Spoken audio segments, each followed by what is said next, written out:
appreciate that kind of ethics, where, you're just doing it as per the requirement and what the need of the hour is. So, and I've also realized that, as leaders, when we do that, we send the right message across the organization as well. So, correct.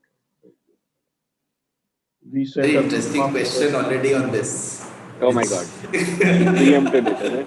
Yeah, preempted it. Sir, we are live on YouTube. Now I'm going to admit all. Wow. Right, Ashish sir, should we add all the yes, please. Yes. Yes, please, and I'm going to start. Great. Perfect. Sir, exact 4 o'clock you can start. By the time Okay. people join. Believe everybody will be on mute, right? Yes, sir. Yes, sir. Yeah.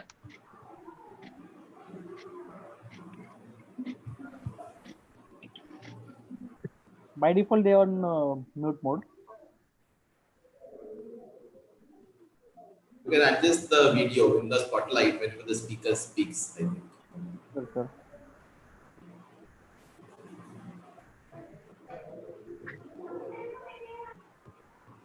Should we begin? It's 4 o'clock.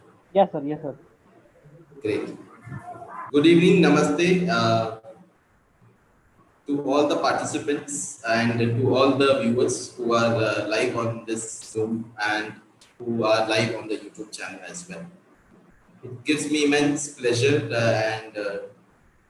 this evening. Today is also a very auspicious day, the first day of Navratri. So I wish everybody a very happy Navratri. And I wish everybody has a great career, prosperity and happiness, and being safe is very important. I believe we have all taken, as part of protocol, we've all taken the safety measures amongst the guidelines. Today in this session, I am Ashish Banka, your host of the evening, and part of Team Sampark. Team Sampark is a non-profit body which was formed in 2017 in Calcutta. And now we have active chapters in Calcutta, Mumbai and Delhi. We have taken this initiative to start to bring the leadership closer, and this is our 14th session of this series. Today, we have also reinvented this series, and I'm glad to associate with MIT Pune. I thank Mr. Shrikant Gundul for his, taking this opportunity forward and accepting our proposal to partner with us.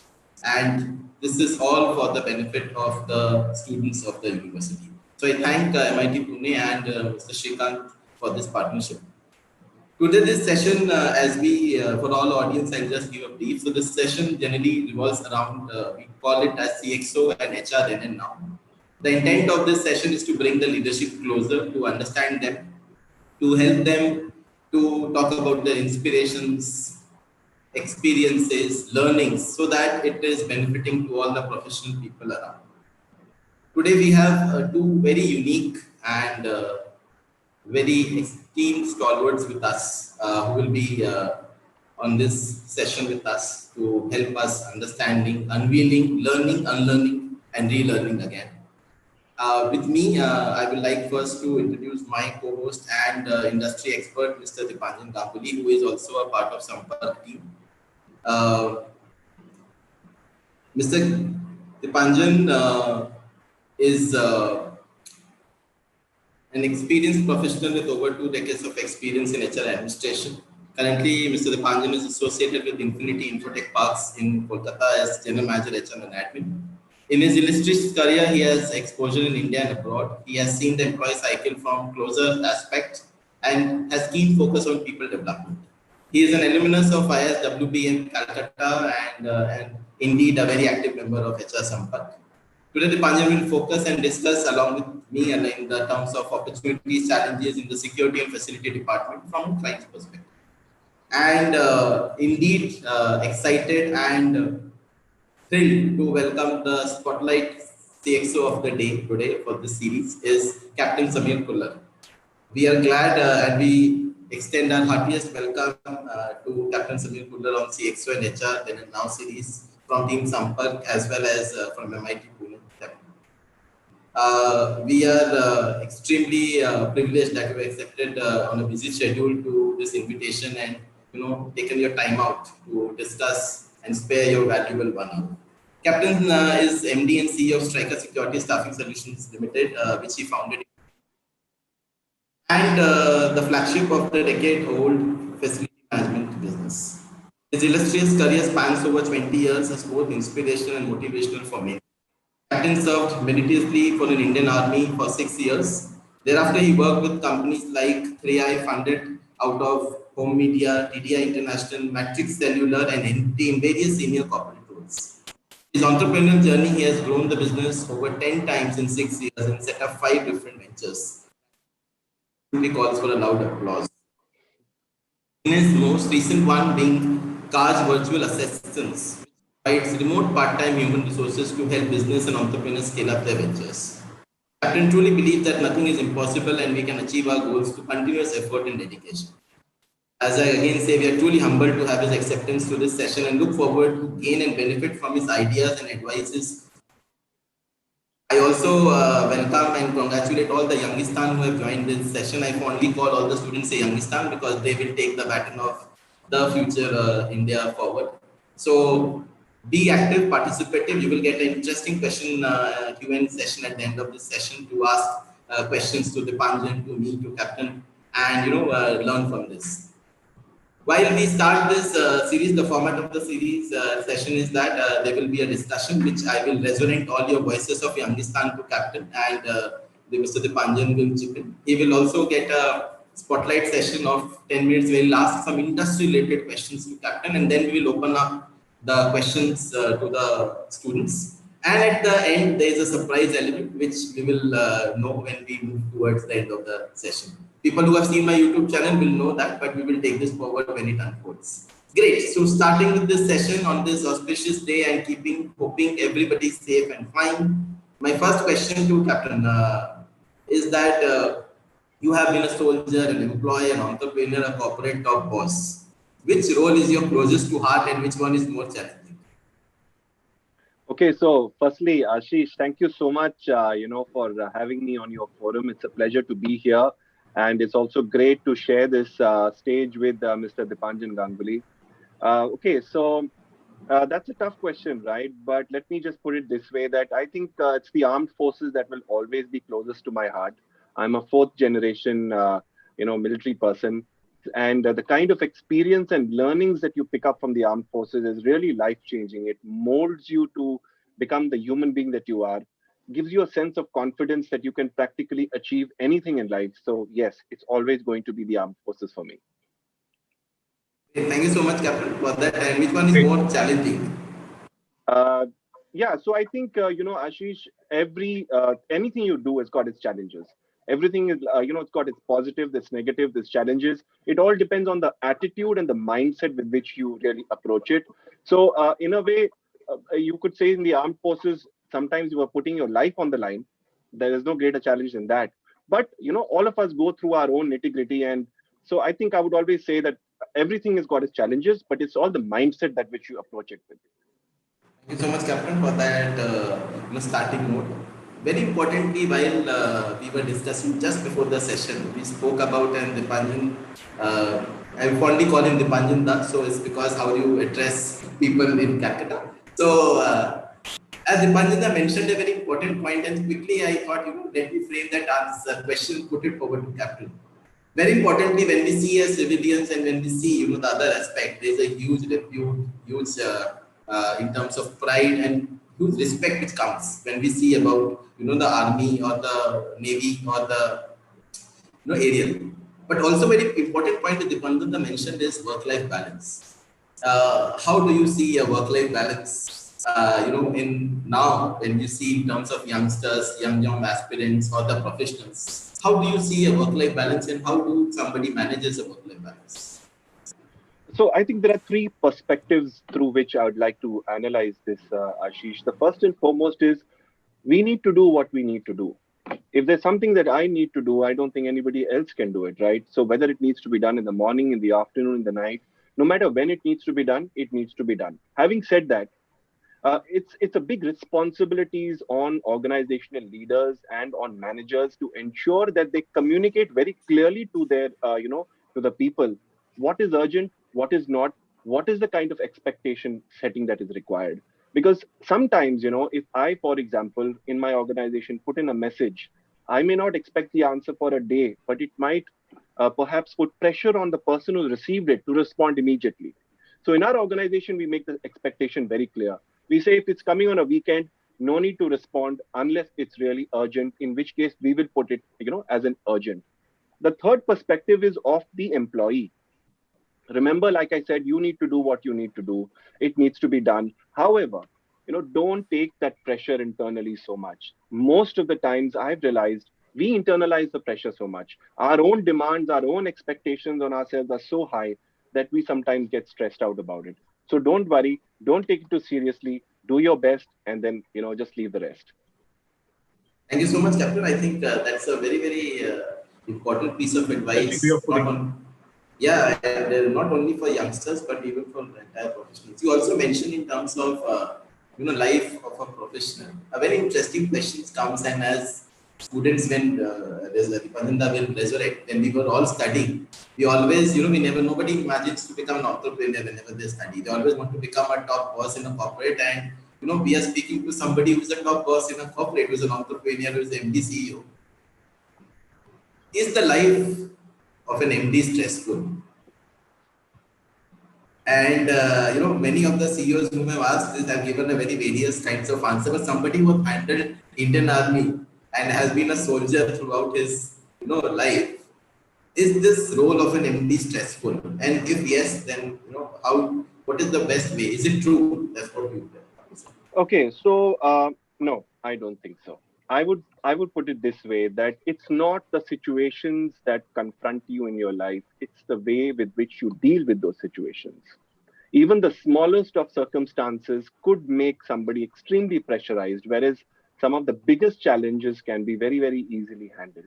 So it's all really a mindset, Ashish. And my submission to the entire student community is that no, I mean, you don't need to stress about it. A lot of times stress and fear arises out of your delay in your ability to deal with a situation. When you don't know how to handle a situation, it creates stress. So my advice to everybody would be, the moment you confront a situation, reduce the time between your situation and your reaction. Get into action mode, get into solution finding mode. And the moment you get into that, there is a certain momentum and an energy that is created, and that situation will no longer stress you out. Thank you so much. I think you spoke about situation and stress, which unfolds to my next question, which many of the professionals or young aspirants or students will ask. Crisis in career space is a common phenomenon which we have all understood by now. Either we see a meltdown of 2008, whether we see a pandemic this time, or whether we have seen a lot of other things. And very common now, we all have professionals understood that crisis in career space is common. But how do you advise to everybody? How can we plan it better? I think a better planning can negate the crisis, and we can do a better change management. What advice do you give? Okay, so the first thing I think we all would perhaps could do is that follow our passions. Okay, we need to follow things that we enjoy doing, that we love doing, because when we get into that space, we become really good at what we do. When we become really good at what we do, we can become great resources for our organizations, and organizations love people who are really involved in their work. Okay, that's first and foremost, number one. Number two, crisis will happen. It's not the first time, it's not the last time, it's going to keep happening. So yes, you need to plan properly, and also you need to cater for such situations in terms of upgrading your skills, ensuring that you have a lot of exposure across different industries, different geographies. You're not confining yourself to an extreme niche where the moment that becomes sort of outdated, or if it becomes irrelevant, you're unable to move out. So, Ashish mentioned about learning, unlearning. That's really important. So you should continue to remain at the forefront of knowledge and adaptability. Thank you, Captain. I think that's a very important point which you mentioned in terms of crisis management. Also, for the students, when we manage crisis, there is emotional wellness also, which is associated. There's the financial wellness, there's the professional wellness, there's the health wellness. So, we need to manage all these four, and nothing can better be learned from a soldier how to manage all these. But it is very important, Captain, that when people start their careers, And when people talk about career planning, do you believe that sometimes people, so everybody is, as I say, the grades in the institutions and everybody are very varying. Somebody comes first, somebody comes at the bottom. In career also, somebody escalates, somebody is still there in terms of trying hard.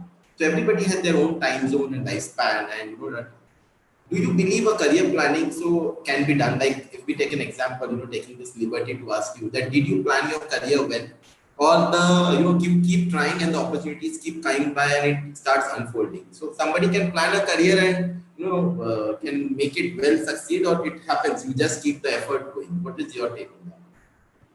So, Ashish, career is just a medium to get to your destination. I think we need to be very clear about the destination that we want to arrive at. And it could be through X route, through Y route, through whichever route it needs to take.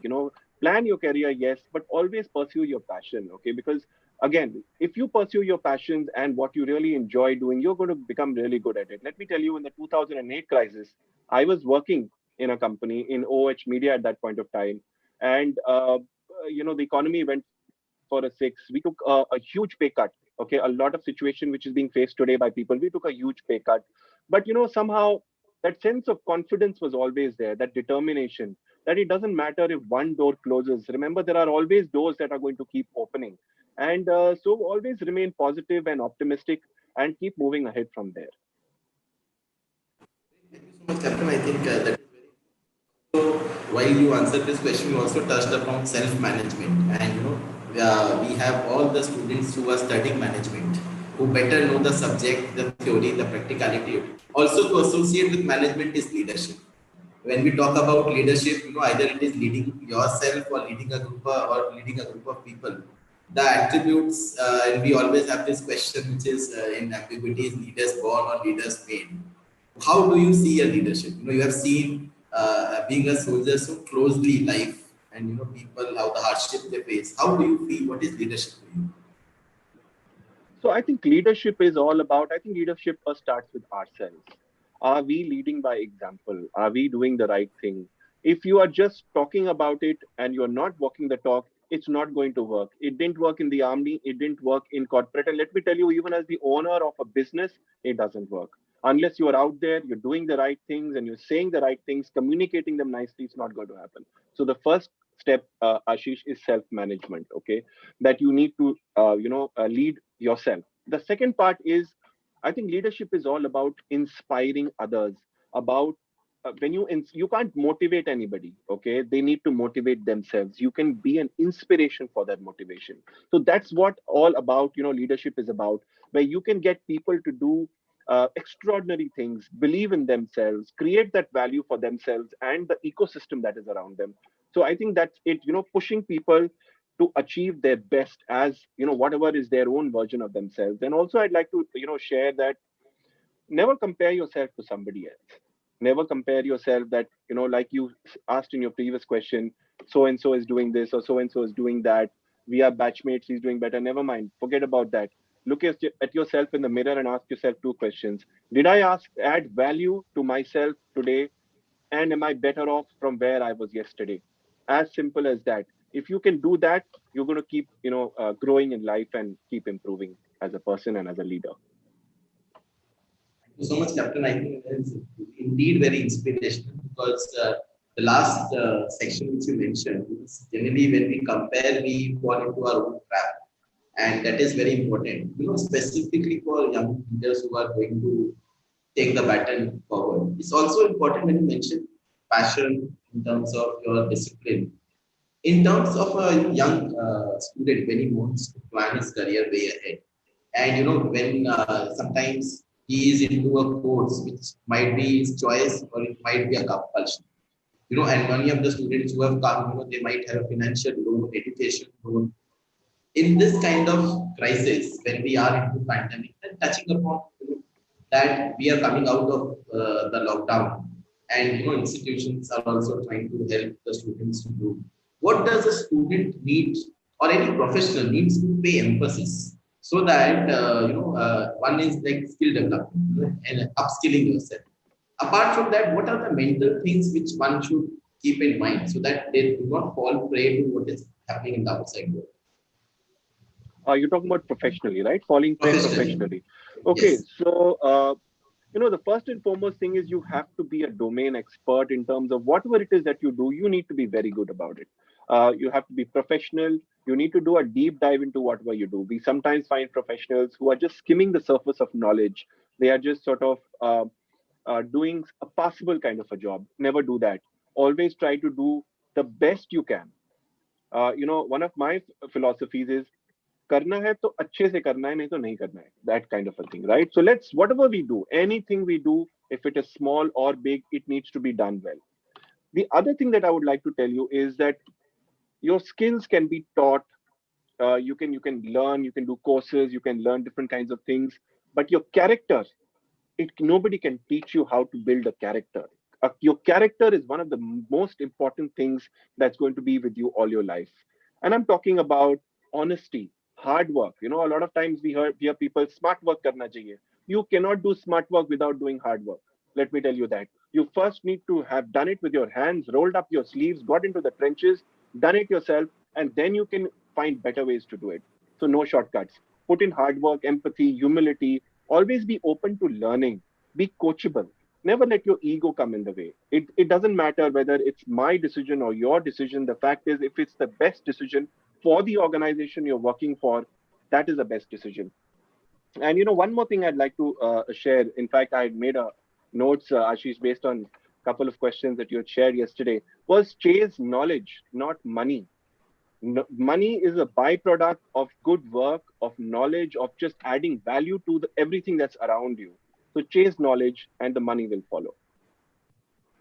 Thank you so much, Kapil. I think it's a befitting response to lot of queries and butterflies which we all have as professionals. When we mentioned about being a good professional and above all being a good human being, that's what we wanted to focus. Since I am in HR, I see people, and you are a business head, you see people so closely. Interestingly, when was your first interaction with HR in your career? And would you, imagine or something, share about that incident? When was your first interaction with so-called inverted commas HR?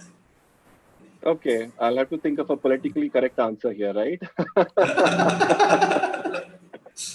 All right. In the army, there is no HR. Okay, so let me first talk about that part. Your HR is inbuilt into your line function, into your organization. So if I am the head of a subunit in the army, I am the one who's actually motivating them and doing everything. It's just the payroll that is really centrally managed as part of the organization.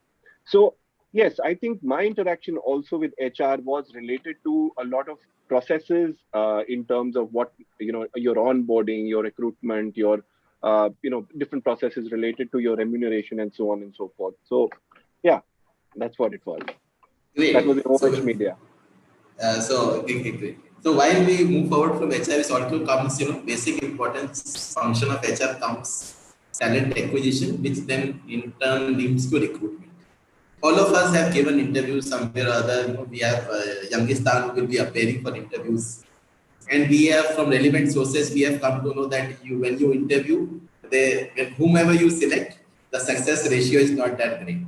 So that's what you evaluate people very, very in terms of. So very interestingly, we would like to know, when you interview somebody for your organization, what do you see? How do you evaluate? When it will be helping all of us to prepare for a better and a successful interview. Okay, so my tips for this is going to be, first and foremost, your resume, especially as a fresher or somebody with a couple of years of experience, should not be more than 1 page or 1.5 pages. Make it attractive. It should not be black and white. There are some beautiful layouts available in the market. Use that. Put your photograph. Use some colors, different formatting. In a nutshell, your summary of your education and your career should be there. Add a lot of points related to your personal life as well. Okay. When we evaluate, or I personally, when I talk to people, again, I go to character always, Ashish. I ask questions like, what are the challenges you have faced? Have you ever failed in life? I don't want a winner in my organization, right? Because if a winner who's always done well and has never tasted failure, I'm not sure how he or she is going to react when they face adversity. And in the real life, we are all going to face adversity. So students, you're going to face challenges, right? So we need to understand, when you are faced with that challenge, how are you going to react? Because let me tell you, in good times, everybody is good. It's only in challenging times that true character comes out of people. So, talk about that. You must have faced challenges. Talk about those, your hobbies or whatever it is, right? And so that's how what I really look at in terms of, and what is there, right from school. In fact, if you allow me, I'm going to very quickly share an incident that happened. It may be a little off topic, but it's going to have a relevance in this.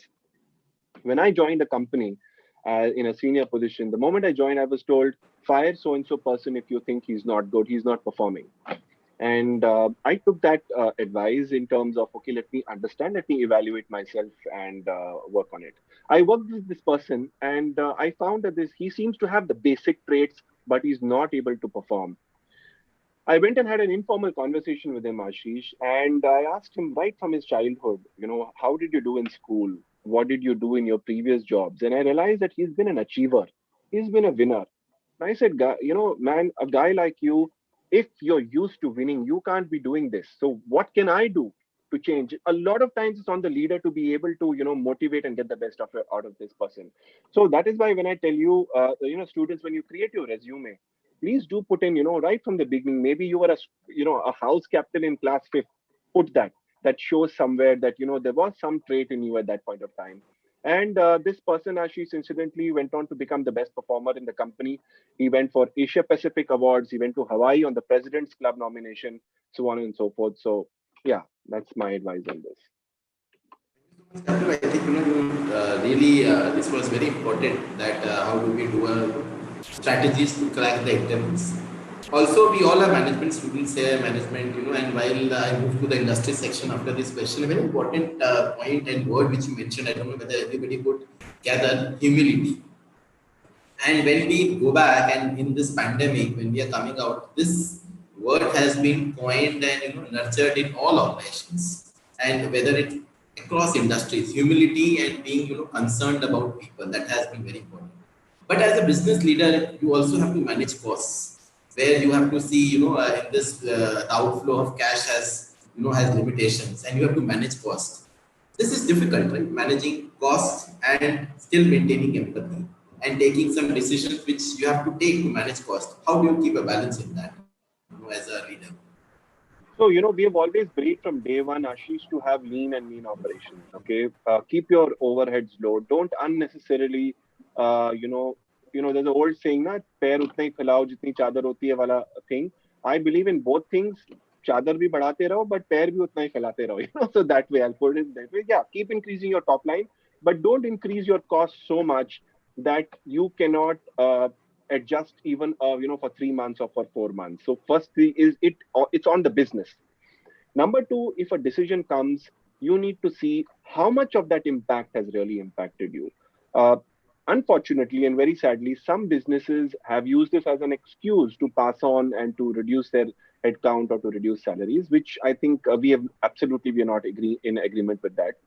Having said that, if we did feel the need to make a few changes, and we communicated it to employees in a very, very democratic manner, let me put it that way.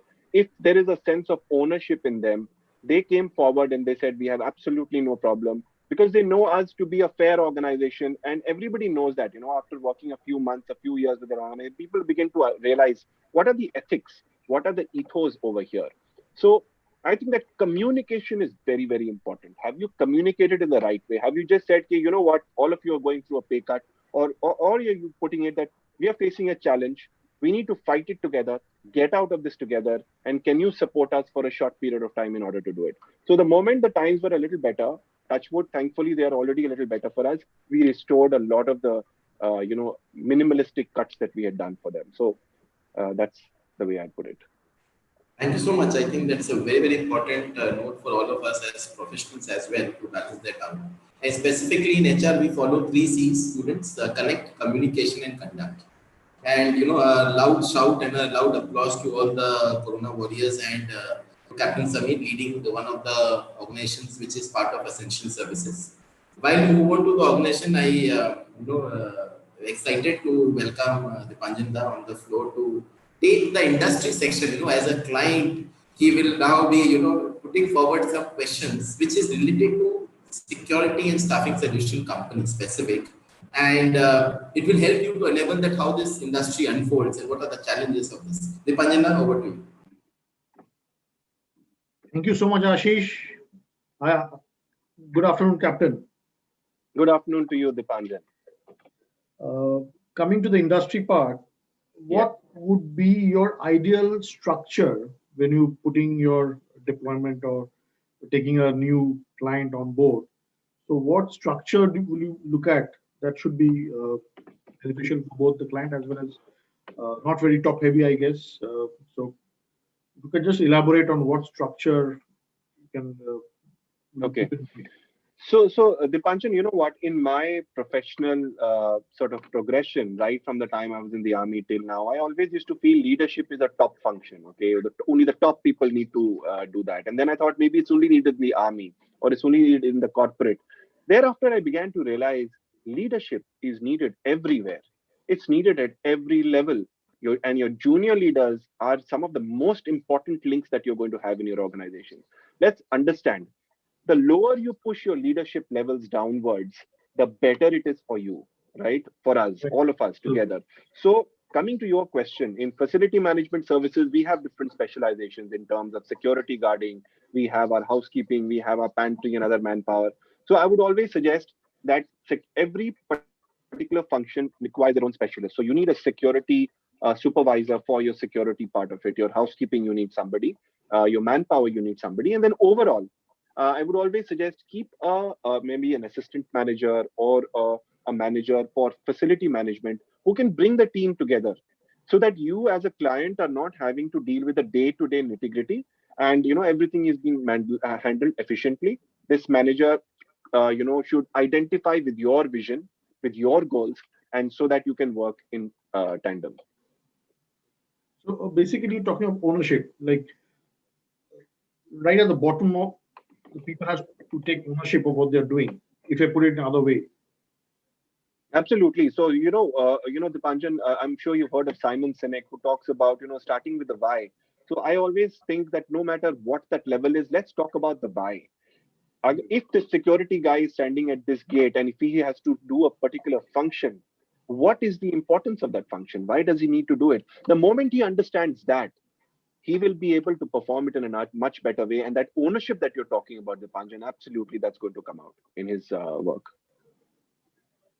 My next question will be, Captain, in your security company, what needs to be done to bring the company as an employer of choice? Because we know that for certain reason, security is not looked as a very decent job.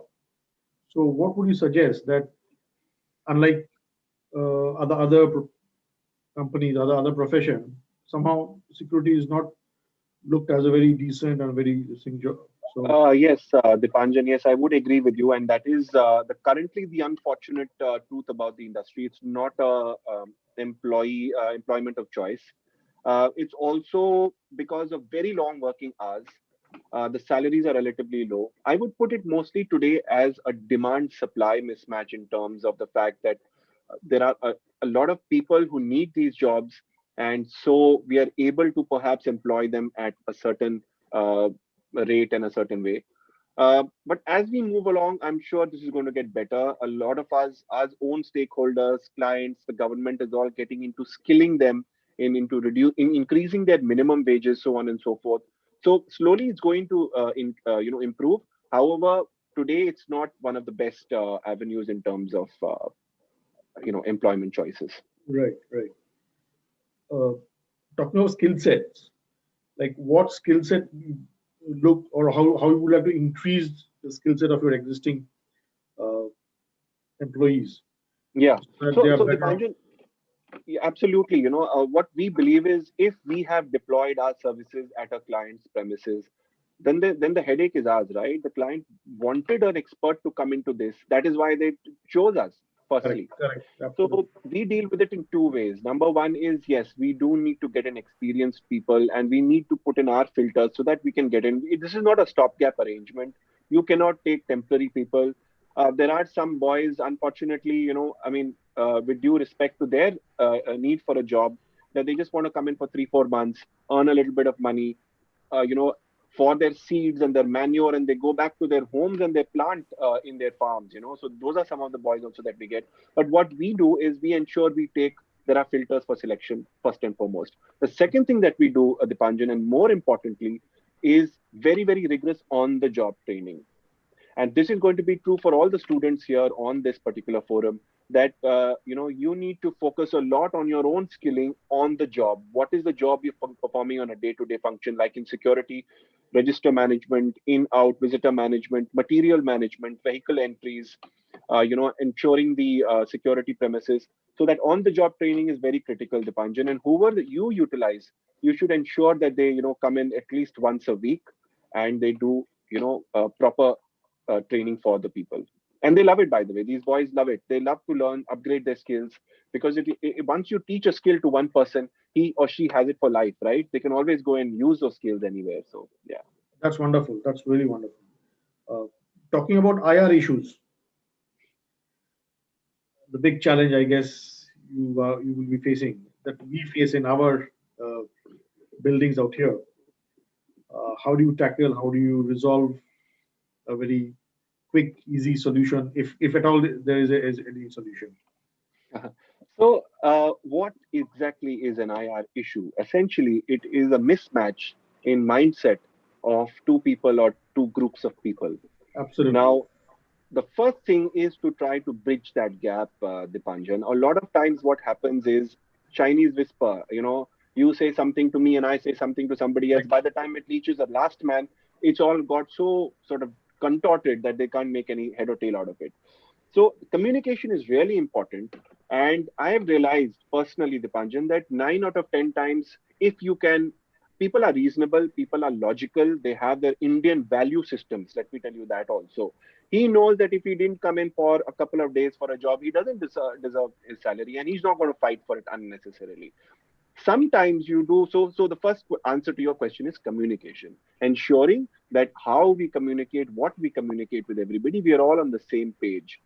The second part is, in spite of everything, there may be cases which may still come up where there isn't any solution in mind. This comes to documentation. The companies like us need to be very robust in our documentation in terms of onboarding, the employment forms, the warning forms which are given on in case somebody makes a mistake. They should be in writing. They should be witnessed. In case somebody continues to make mistakes, give him a show cause notice, give him a chance to reply. Maybe escalate the matter if you feel it's this person is not getting redressal, so on and so forth. But if your documentation is fine, generally things are you can handle IR issues. You know that a lot of AI, artificial intelligence, and is coming at a very rapid pace. So how do you see a reduction of manpower and getting into uh, robotics or gadgets to do your job? Yeah, so let me put it to you this way, that if we talk about security, or if we talk about housekeeping, or we talk about facility management, we're not talking about people. We're talking about a solution here. A solution is not equal to X number of people. A lot of times there was a mindset, yaar, security lagani hai, to 10 bande laga do, 15 bande laga do. No, you want a solution, and you need a hybrid solution. That hybrid solution could be a combination of biometric systems, CCTV cameras, perimeter fencing, burglar alarm systems, electronic fences. So you need to get in a service provider first and foremost in terms of their understanding of the security environment and a security solution. Thereafter, you see what all needs to be done. So I definitely am a proponent of including electronic and equipment. You've got those guard patrolling systems, for example. A very small example: people sleep in the night. Guards, they're human beings. Yeah, they've had a longish day, wo soenge, right?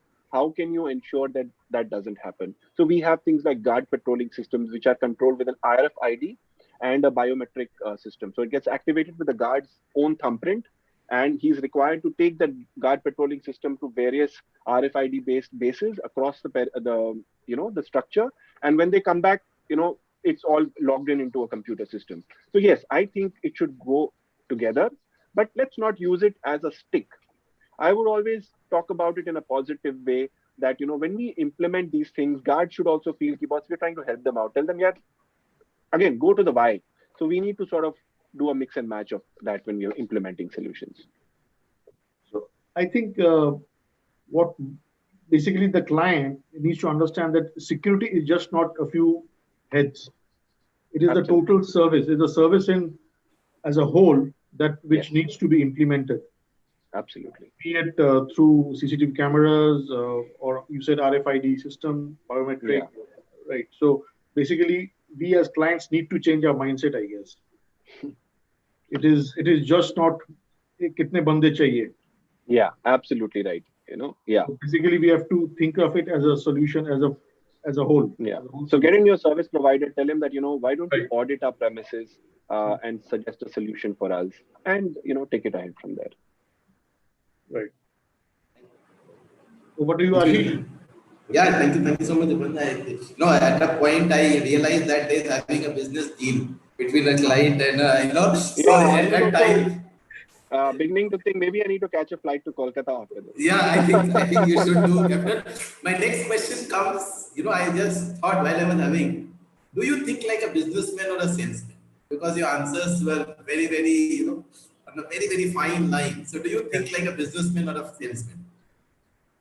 So, I just think from an employee, a client's perspective, I'll put it that way. What is it that they need?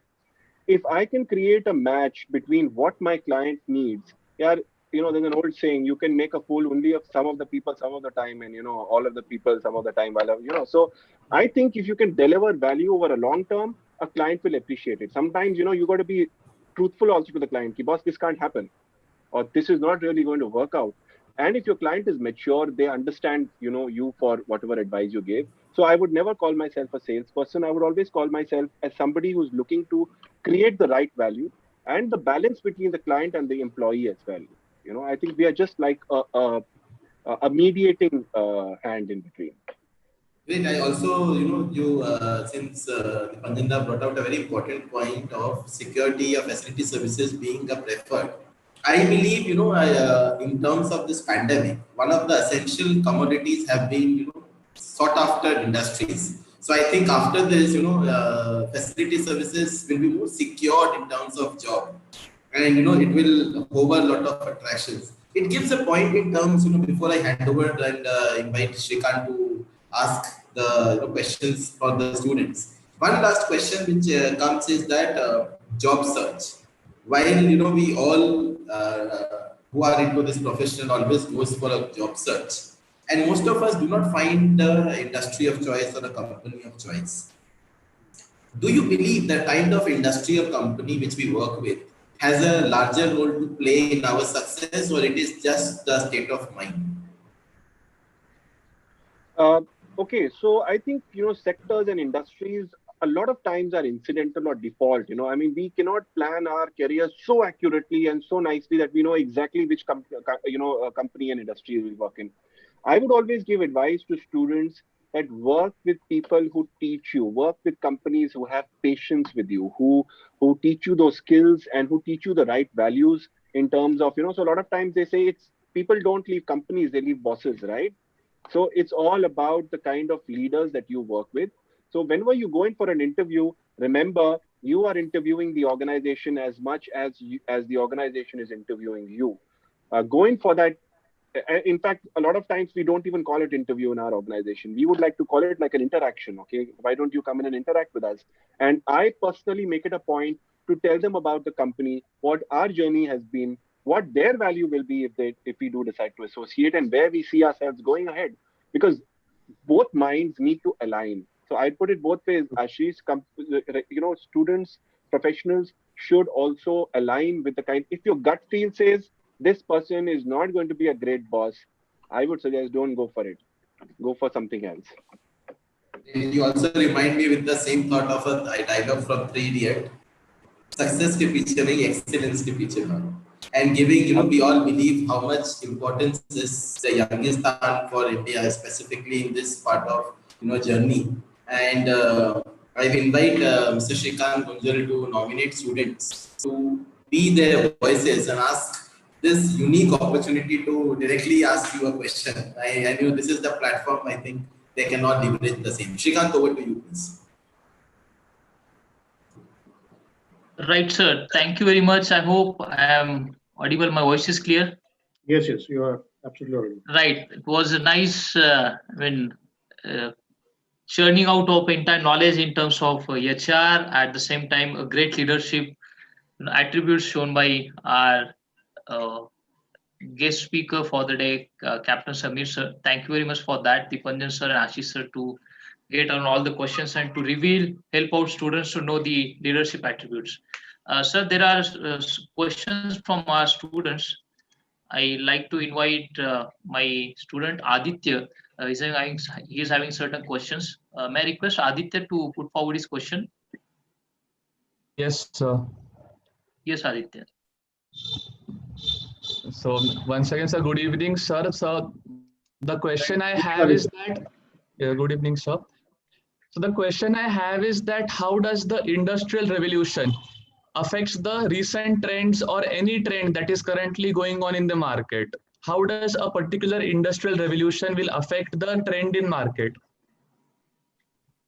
Okay, so by your question, Aditya, I understand if you're talking about more of automation coming in, a lot of like Dipanjan talked about AI and stuff like that. Yes, it is going to have an impact, but I also see this impact in terms of if there are going to be reduction of jobs in some places, there is going to be an increase of jobs in other places. It's going to be offset to some extent.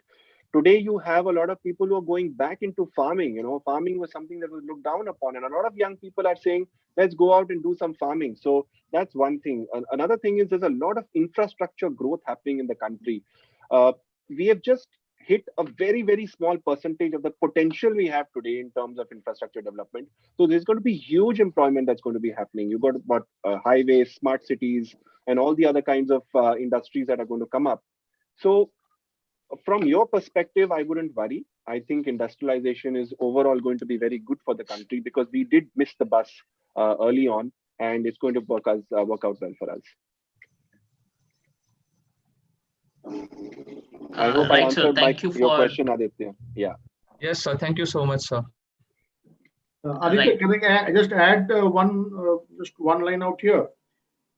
See, please, sir. When if you recall, or if you just think, when the computers came, people were very afraid, or very scared that sabka naukri chala jayega. True. One computer, but who will run the computer? See, if you upgrade yourself, if your skill set is updated, then there's no fear at all. Yes, sir. What I would like my youngest son to believe is that keep updating yourself, upskilling yourself, and you'll always be in demand. Yes, sir. Sure, sir. Right. Right. Thank you very much, Samir sir and Dipanjan sir. We have one more question from our student placement coordinator, Miss Pooja. So Pooja, are you there, Pooja? Yes, sir. Yeah. Good evening, sir. So I have a question that nowadays engineering students basically focus more on programming languages, web development, CAD. But what do you think are the things that we are neglecting as students? Okay, a technical question. So Pooja, firstly, I would suggest it in this way, that don't allow your qualifications to dictate what you're going to do for the rest of your life. Okay, you have trained in something. Of course, you want to make a career out of it. So go ahead and do it. But remember, you need to keep your horizons open. Focus a lot on your soft skills. Focus a lot on your leadership development, and you will realize that you're able to move between organizations and industries and add value wherever you go.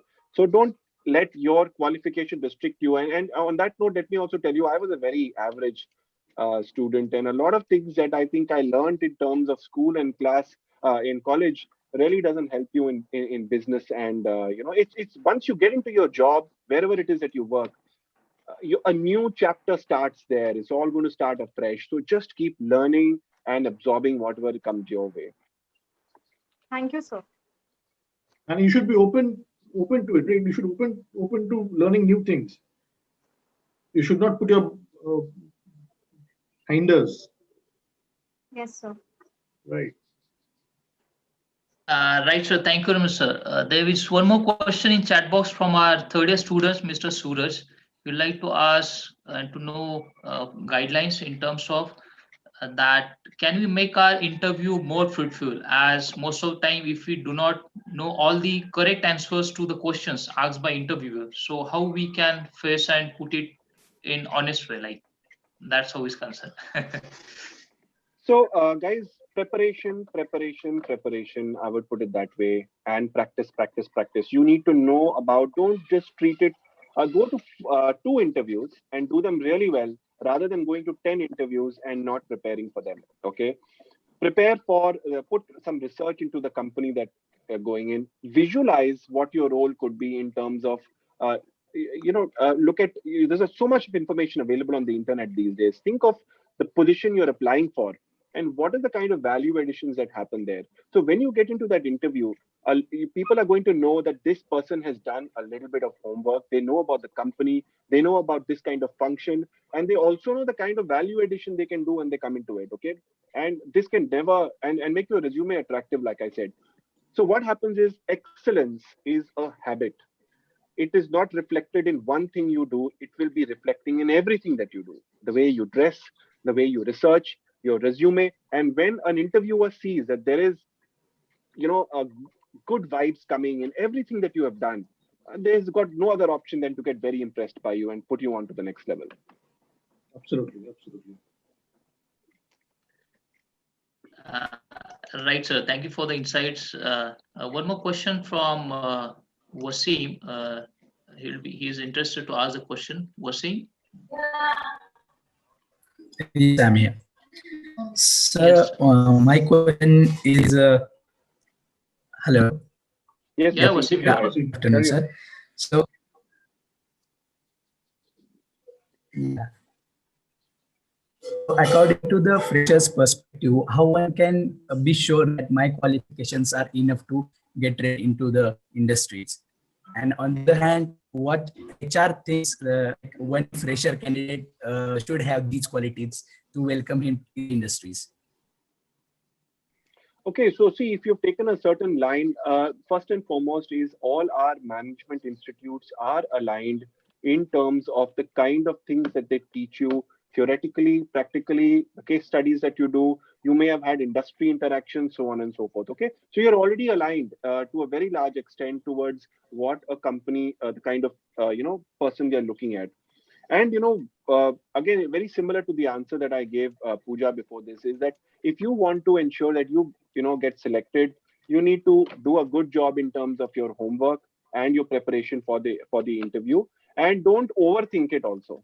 Okay, go there, take a deep breath, relax, enjoy the entire experience. Remember, it's not just the destination, the journey is as important. So just go in there with an open mind and have an interaction, and remember, failure is temporary.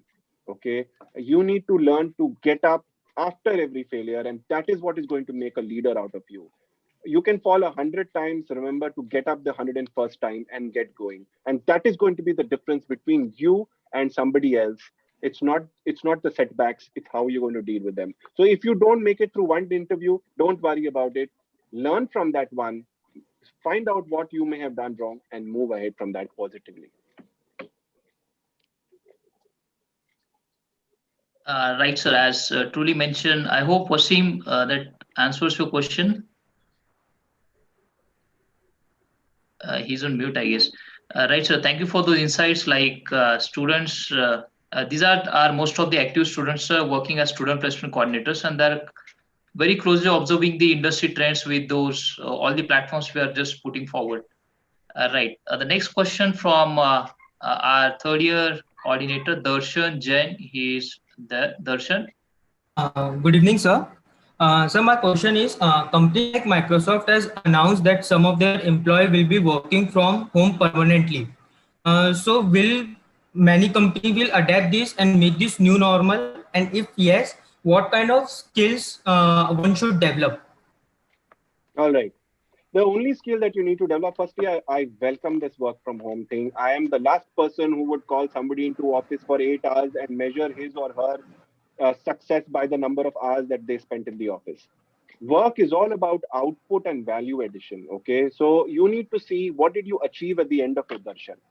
Uh, so the mindset that you need to have is again starting with the why. What am I doing? Why am I doing it? Where is the value that I'm going to be adding? And if you can finish that work in 1 hour, why not? Do it in 1 hour. Ultimately, people are only interested in the kind of value and the output that you're creating. Okay, so I think this is going to get far more widespread. One of our initiatives, which Ashish talked about, Taj Virtual Assistants, we've got people working across the country, Hyderabad, Pune, Bangalore, Bombay. They are professionals working from their home, and they are so bound to us. I've never met them in my life. I have a virtual a video meeting with them, and they work very, very well. So I think it's all about having an output mindset. Okay, so today, as a student, when you get placed in a company, don't think of the process, think of the output.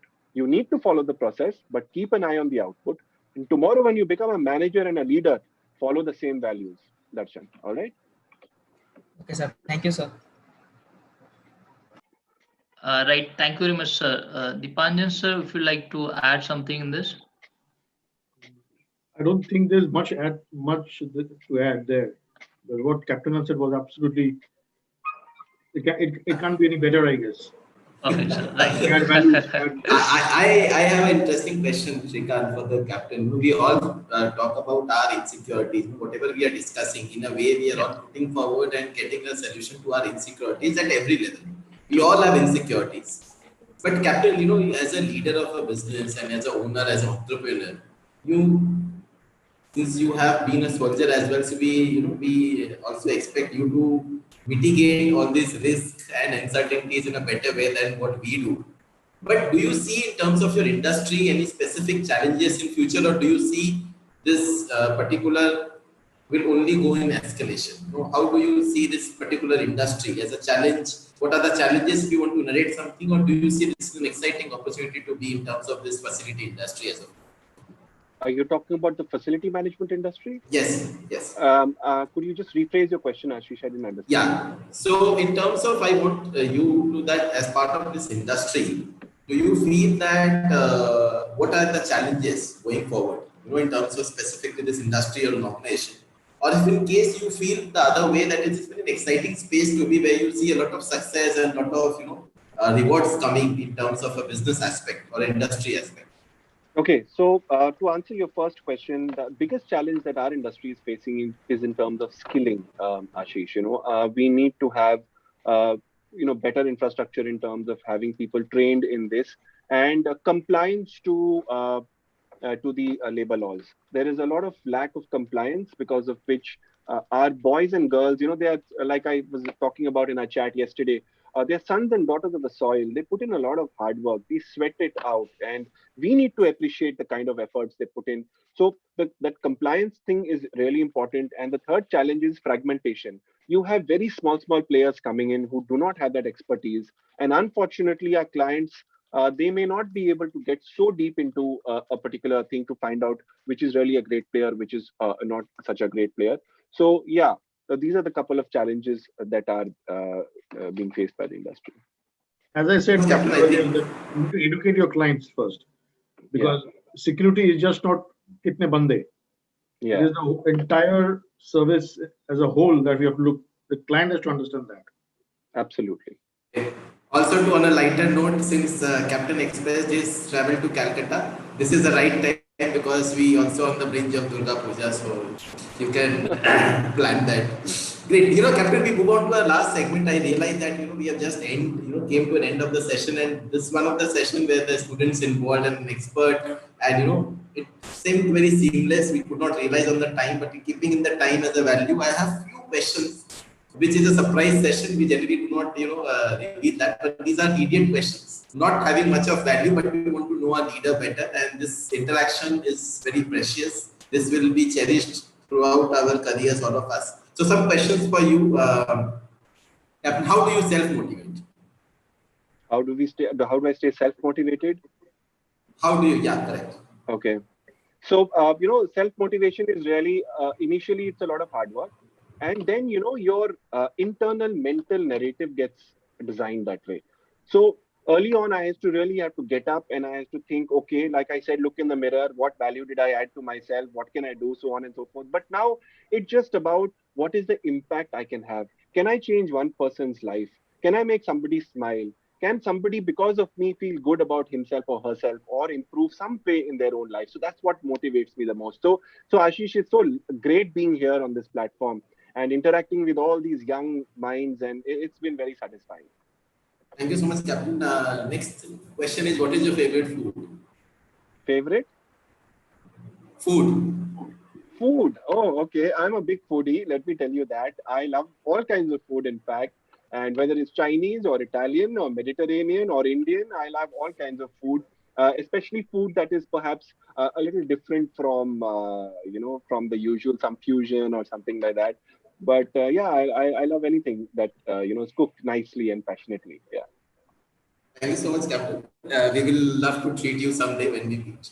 Third question in terms of, it's very important when we see somebody being an entrepreneur, going to an entrepreneur journey. We all understand it is not easy.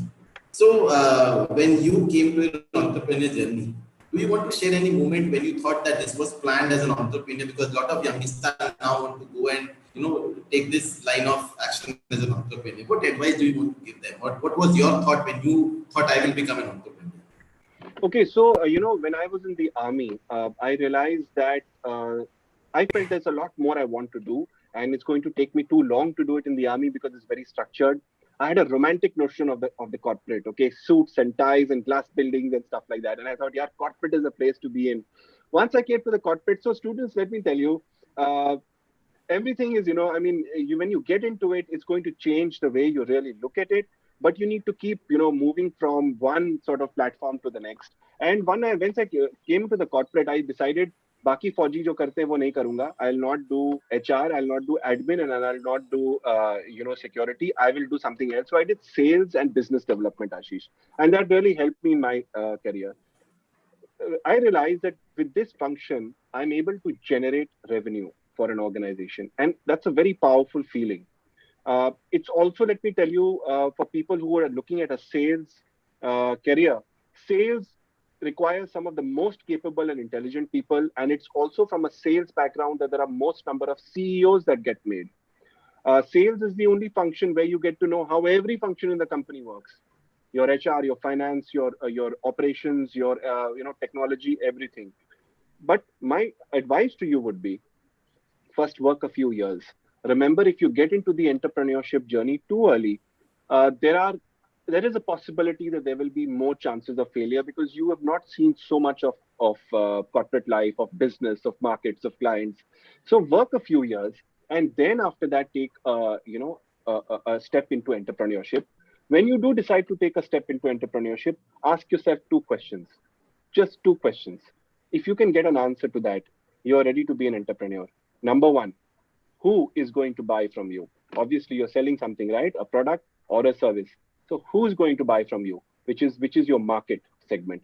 And the second question, more importantly, is why will they buy from you?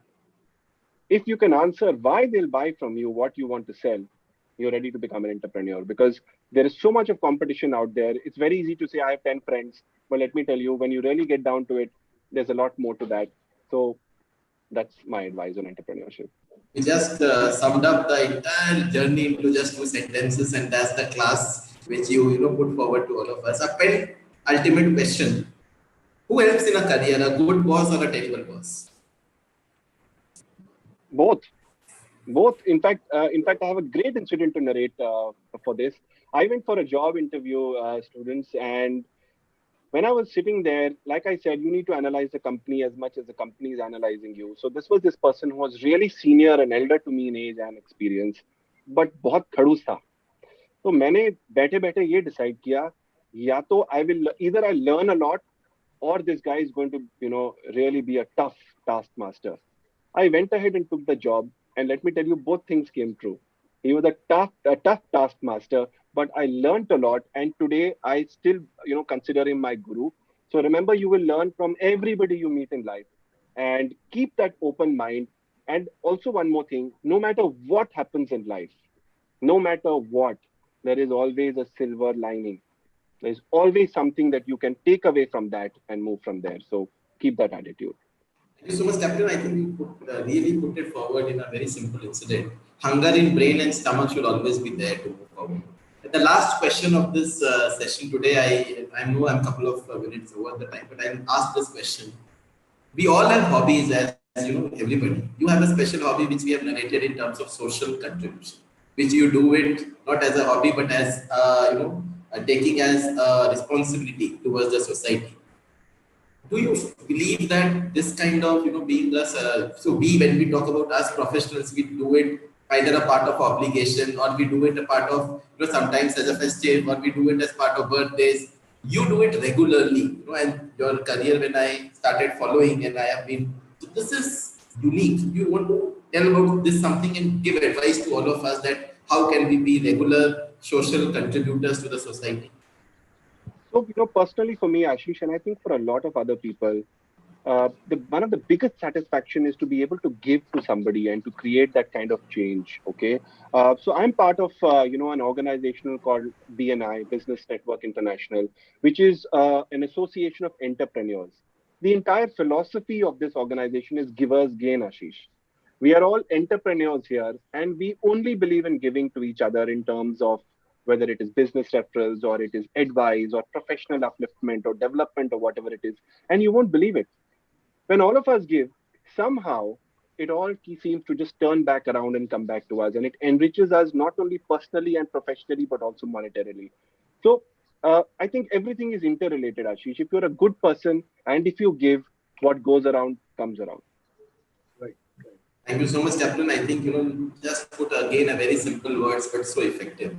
This session has has nothing been a short of more of a learning experience, and I think, as I say, this series has been personally very enriching, and I believe this will help a lot of other students and other professionals to take inspiration from this and craft their career well. Team Sampark is immensely having a lot of thank you and lot of gratitude towards what you have taken precious time out. I would like to invite Mr. Manas from MIT to give a vote of thanks from MIT as well. Manas, could you please unmute yourself?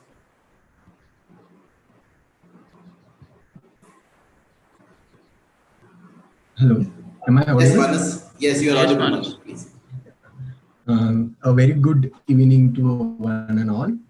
Thank you so much, sir, Samir sir, and Dipanjan sir, for motivating us. Like, we have interacted with HRs and understanding the conditions about market. You have explained us what needs to be in market, motivated us to be in market, and also solved some difficult questions, what, like how to deal with the interviews and how to deal with the HR if he is having a tendency to work with us. So thank you so much, sir. I will also like to thank you, Ashish sir, for giving us a beautiful brief introduction with the industry and the market, and also a platform to express our views and our points. I would also like to thank you, Gunjal sir, to give me give us the opportunity to interact with all of you for a better future. Thank you so much, sir. Thank you so much. Thank you so much, Manas, for this. Thank you so much, and thank you so much, Srikanth. Thank you so much, MIT, for partnering with us. Thank you so much, Dipanjan. I think our journey will continue. And a big thank you to Captain Samir. I think, as I say, this very importantly, which I have learned over over a decade of a career, specifically when we talk about HR. HR is about human relationships. And even LinkedIn students, we all say LinkedIn connections. You might come across people and build connections throughout your life, but it is our ability if we convert those connections to relationships, and those are sustainable. Connections are by having a barter system. They come with the ask. Relationships are selfless. They come with the learning. So focus upon your relationships, and I personally will take it forward as to build up my relationship with the people who come forward. Please be happy as students to connect all of us over LinkedIn, a professional platform. Leverage that platform And Captain Samir, taking your time, we understand you are such a busy person running such an important company. But your views, as you said at the first, that it will impact certain lives, and that has been the core value system of yours.